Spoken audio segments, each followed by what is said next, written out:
The hospital hallway smelled like antiseptic and cold victory. Outside the delivery room, champagne glasses clinked softly. A woman in a red dress smiled too wide. A mother-in-law whispered prayers that sounded more like relief than grief, because the doctor had already said the words everyone was waiting for. We lost her. The pregnant wife was gone, and before her body was even wheeled away, they were already celebrating. But then the doctor paused, leaned closer, and whispered something that drained the color from every face in that hallway. It's twins. 2 heartbeats. Still alive, and in that moment, the truth that had been buried for years began clawing its way out. If you're watching this, stay with me, because what happened next didn't just change who inherited the money, it exposed who never deserved it. She had been alone most of her marriage. Not technically alone, there was a husband, a mansion, servants, and endless money, but alone in the way that matters. The kind of alone that settles in your chest when you realize the people closest to you are waiting for you to fail. Her name was Anaya. She married into one of the most powerful families in the city. Her husband, Raghav, was wealthy, charming in public, and distant in private. His mother never approved of her, said she was too soft, too emotional, not strong enough for this family. And then there was the other woman. No one said her name out loud, but everyone knew. The red dress in the hallway belonged to her. The woman Raghav stopped hiding once Anaya became too fragile during her pregnancy. Anaya knew too. She felt it every night he didn't come home. Every doctor visit she went to alone. Every kick in her stomach that reminded her she had to survive for them. For the babies, on the night of her labor, complications came fast. Blood pressure, panic, chaos. Doctors rushing, machines screaming. Raghav arrived late. He stood there, hands shaking, not because he loved her, but because he was afraid of what her survival would cost him. When the doctor finally stepped out and said, "We're sorry," Raghav collapsed into a chair. His mother exhaled for the first time in months. The mistress smiled. No wife meant no obstacles, no witnesses, no one to question what came next. They were already discussing arrangements when the doctor returned. Quietly, carefully. "There's something else," he said. "She delivered 2 babies. Premature, but alive. They're in the NICU." Silence fell like a slap. Twins meant responsibility. Twins meant inheritance laws. Twins meant Anaya still with a voice through them. Raghav's mother stood up too quickly. "Are you sure?" she snapped. The doctor nodded. "Very sure." Sure? And then, something unexpected happened. Raghav didn't smile. He cried. Not from joy but from fear, because he remembered something Anaya had whispered weeks earlier. Her hand on her belly, her eyes steady for the first time in years. "If anything happens to me, don't forget, I documented everything." What he didn't know, what none of them knew, is how deep that documentation went. Days later, while the family fought over custody and image control, a lawyer arrived at the hospital with a sealed envelope and a video file. Anaya had recorded everything: the neglect, the emotional abuse, the affair, the pressure, the threats disguised as concern, and the most damning part, a recorded conversation between Raghav's mother and the mistress discussing a war. Stress might solve the pregnancy problem. The video was released the same day the twins stabilized. The media exploded. Sponsors vanished. The family name cracked overnight. Raghav was removed from his company. His mother retreated into silence. The mistress disappeared from public life. And the twins. They were placed under the guardianship Anaya had chosen years earlier. Her quiet sister, the one who never cared about money, only truth. At the memorial, no one toasted. There was no champagne. Only 2 tiny cribs sat beside a photo of a woman who had known she wouldn't live long but refused to let her children live powerless. Years pass. The twins grew strong, curious, kind. They learned about their mother not through gossip, but through letters she wrote for every birthday, every milestone, every moment she knew she'd miss. "I may not be there," one letter said, "but I am never gone. On their 18th birthday, the twins inherited something far greater than money. They inherited truth and a legacy that destroyed everyone who tried to erase it. At the ceremony, a reporter asked them, "Do you forgive your father?" One twin answered softly, "We don't carry hate. That was never our mother's way." The other added, "But we carry memory, and that's enough." Because sometimes, the people who think they've won too early forget one thing: truth doesn't die in labor. It waits, and when it's ready, it's born twice as strong. If you were moved by this story, make sure you subscribe, and I'll see you in the next one. For weeks, the twins never left the hospital. They were kept alive by machines that breathed for them until their own lungs learned how. Tubes fed them before their tiny mouths even knew how to cry. But every night, when the bright lights of the NICU were dimmed, the nurses started to notice something strange. One of the babies would suddenly become peaceful, as if a gentle voice was whispering to them, as if their mother hadn't really left them at all. Outside the sterile walls of that hospital, a different kind of battle had just begun. Raghav's mother, the twins' grandmother, moved with chilling speed. She hired lawyers and PR teams, drafting public statements before the babies even had names. She told the press that the newborns were far too fragile to be raised by anyone outside the family. She preached about the importance of bloodline and legacy. What she conveniently left out was that what truly mattered to her was control. Raghav, the twins' father, had become a ghost of his former self. He barely spoke. The weight of Anaya's recordings, her final words captured on video, crushed him in a way no legal document ever could. He was haunted by her voice, replaying her words in his mind every single night. "You think silence protects you?"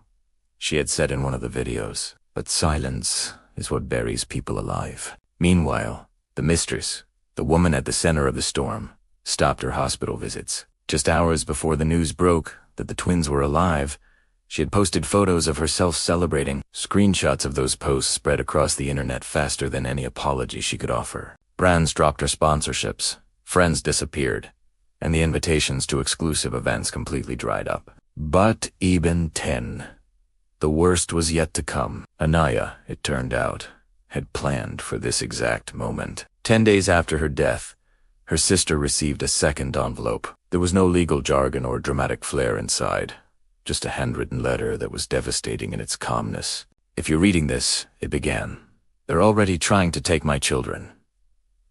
The letter laid everything bare. It explained how Anaya knew the pressure from her in-laws would intensify as her delivery date approached. It detailed how she had felt her own body failing for weeks before she went into labor. She had begged her doctors to document every single one of her complaints, every fear, every symptom, and some of them had actually listened. Then came the line that would change the entire course of events. "I don't what my children raised in fear, disguised as luxury." Attached to her letter was a copy of a sealed medical ethics complaint she had filed months earlier against the hospital itself. It named specific individuals who had ignored her desperate pleas, all under pressure from her powerful family. The hospital was thrown into a state of panic. Internal investigations were launched immediately. Doctors began to talk, quietly at first, but their voices grew louder when the official subpoenas started arriving. One nurse, overwhelmed with guilt, broke down during her testimony. She kept asking us to stay with her. The nurse confessed through tears. She said if she fell asleep, she might not wake up. We just thought she was scared. But now, I think she already knew. The custody hearing was delayed. Public opinion, once swayed by the grandmother's narrative, began to shift dramatically. The twins were no longer just symbols of immense wealth. They became symbols of survival against all odds. Then, one cold morning, just as the sun was beginning to rise, the unthinkable happened. One of the twins flatlined. Alarms blared through the NICU, a piercing scream that echoed the room's terror. Doctors and nurses rushed to the incubator. For 30 agonizing seconds, the world seemed to freeze. Outside the unit, Anaya's sister fell to her knees, whispering prayers she no longer believed in. Inside that room, a doctor made a choice that went against every protocol, but followed his conscience. "Again," he commanded, his voice steady. "Try again." And then, a miracle. The tiny heart began to beat again, faint at first, but then stronger, louder, as if it was refusing to let the story end this way. Far away, in a quiet mansion filled with unopened champagne bottles. Raghav's mother felt a sudden, inexplicable chill run down her spine. It was in that moment that she realized something for the very first time. These children weren't fragile. They were fighters. And their mother, even from beyond the grave, had taught them exactly how to fight. The courtroom smelled nothing like justice. Polished wood, cold air, and faces trained to look neutral while quietly choosing sides. Reporters filled the back rows, their cameras lowered only because the judge ordered silence. In the front, 2 cribs were brought in, not as a symbol, but as evidence. The twins slept through most of it, unaware their future was being debated by people who had never held them, never heard their cries at 3 a.m. Raghav sat alone. His mother sat 3 rows ahead, spine straight, jaw locked. She hadn't looked back once. When Anaya's sister's name was called, she stood. Her hands shook, but her voice didn't. She didn't want revenge, she said. She wanted protection. The judge nodded slowly. Protection from whom? The defense attorney stood up, smiling as if Mani would finish the argument. These children belong with their blood, he said smoothly. With resources, with stability. Anaya's sister reached into her bag. She didn't argue. She played the audio. Anaya's voice filled the room, tired, breathless, but painfully clear. If something happens to me, don't let them say it was fate. Fate doesn't send threats. Fate doesn't schedule silence. The recording stopped. The judge removed his glasses, but then a second file was submitted. Anaya asked to be released only if the first failed. It was a hospital security clip. Time-stamped. It showed a woman in a red dress entering Anaya's room late at night, adjusting the 4-drip, and closing the door quietly. Gasps rippled through the room. The mistress wasn't there to defend herself. She had fled the country 2 days earlier. The judge called for an immediate recess. Outside, cameras exploded to life. Inside, Raghav finally broke. He stood up, voice cracking. She tried to warn me, he said to no one in particular, and I didn't listen. His mother finally turned, her control slipping. You're weak, she hissed. This is why she never belonged here. He looked at her then. Rieti looked. No, he said quietly. This is why she was the strongest one of us. Across the hall, a nurse held the twins as their cries echoed. Back in the courtroom, the judge returned. I am suspending all claims from the paternal family, aside firmly. This case is no longer about custody. It is about accountability. The gavel came down, and Anaya's stories stopped being a tragedy and became a reckoning. But as the twins were carried out, safe for now, a phone vibrated in Anaya's sister's pocket. A message from an unknown number. Just 6 words. You don't know everything yet. She looked at the babies and realized Anaya had one last secret, one that could either destroy the peace they'd won, or finally explain why Anaya never begged to be saved. That night, after the courthouse emptied, Anaya's sister returned to her small apartment. She laid the twins down and opened Anaya's old laptop delivered weeks ago with a note that said, only after the first hearing. The password was the twins' due date. Inside was a single folder. The video began without drama. Anaya sat on her hospital bed, her face pale but her eyes clear. If you're watching this, she said softly, then they've already turned my death into a negotiation. She took a breath. There's something no one knows. Not my husband, not his mother. She lifted her shirt, revealing a small bruise. I wasn't just stressed. I was being slowly poisoned. Anaya explained everything. The bitter taste in her drinks, the inconclusive blood tests, how she got better at the hospital and worse at home. I didn't say anything, she admitted, her voice shaking, because I needed them to believe I was weak. If they thought I was dying anyway, they'd get careless. She looked into the camera, and they did. The video cut to scanned documents independent lab tests Anaya had secretly ordered. Trace amounts of a substance used to induce organ failure under stress. Rare, expensive. Someone had been preparing her body to fail. The final file was an audio recording. Rogav's mother's voice, unmistakable. She doesn't need to die. she said coldly. She just needs to be unwell. Long enough. Anaya's sister closed the laptop, her hands trembling. This wasn't custody. This was murder. The next morning, just before the twins were to be moved, two uniformed officers walked in. There's been a hold placed on this case, the hospital director said. Federal. Across the city, Raghav was being questioned. Not as a suspect yet. An investigator slid a transcript toward him. Did you know your wife was being poisoned? Raghav's mouth opened, but no sound came out. Because she knew, the investigator continued, and she documented everything. Raghav closed his eyes. The truth landed Anaya. Hadn't lost. She had endured just long enough to give birth, and to make sure the people who tried to erase her would never touch her children. Back at the hospital, one of the twins began to cry sharp, strong, insistent. That one's a fighter. A nurse smiled. Anaya's sister nodded, tears in her eyes. Yes, she whispered. They both are. In a mansion that suddenly felt very small, a powerful woman realized the story was only just beginning, because Anaya hadn't just survived to tell the truth. She had become the truth, and the twins were living proof. The next hearing wasn't about who would raise the children. It was about who would answer for their mother. Thanks for watching, and be sure to follow for the next part of the story. The second hearing didn't feel like a courtroom. It felt more like a confession chamber. No cameras were allowed inside this time. No press. No pre-written statements. They were just the raw, undeniable facts, laid bare with nowhere left to hide. The evidence was absolutely overwhelming. Lab reports, security, footage, damning, audio recordings, and medical testimony from doctors who could finally speak without fear hanging over them. The judge listened in complete silence, and when all the evidence had been presented, he didn't speak for a long, long time. When he finally did, his voice was steady, but it carried an immense weight. This was not negligence, he said. This was orchestration. Raghav's mother didn't cry.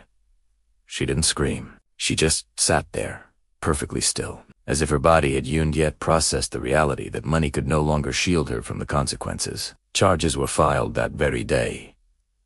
Conspiracy, medical interference, intent to cause bodily harm. Just weeks later, the mistress was extradited. The video of her arrest spread quietly online. She, who was once so glamorous, was now just a shaking, defeated figure. No commentary was needed. The image spoke for itself. Raghav signed everything. He relinquished custody of the children without a single protest.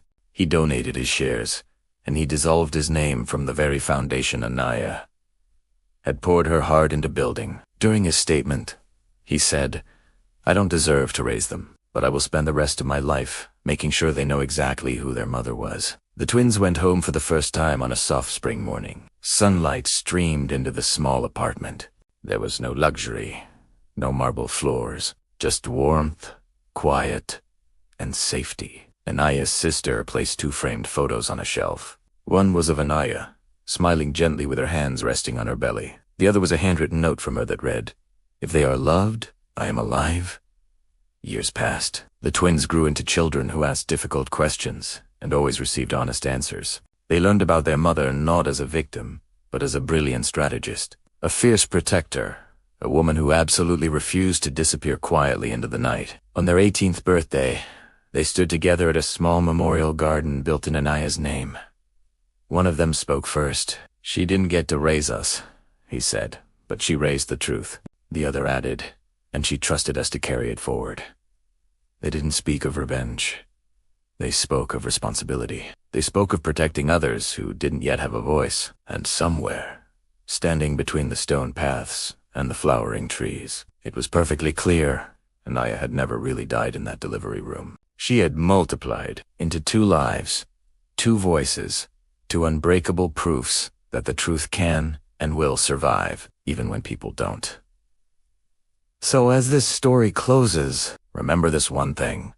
Sometimes the people who celebrate their victories too early forget that the truth doesn't need to scream to be heard. It waits, and when it finally speaks, it speaks through those who were never meant to survive. If this story stayed with you, take a moment, Comment with your city and share it with someone who believes that kindness and courage still matter in this world. Because stories like this don't just end on a screen, they continue in the hearts and minds of the people who remember them. Thanks for watching.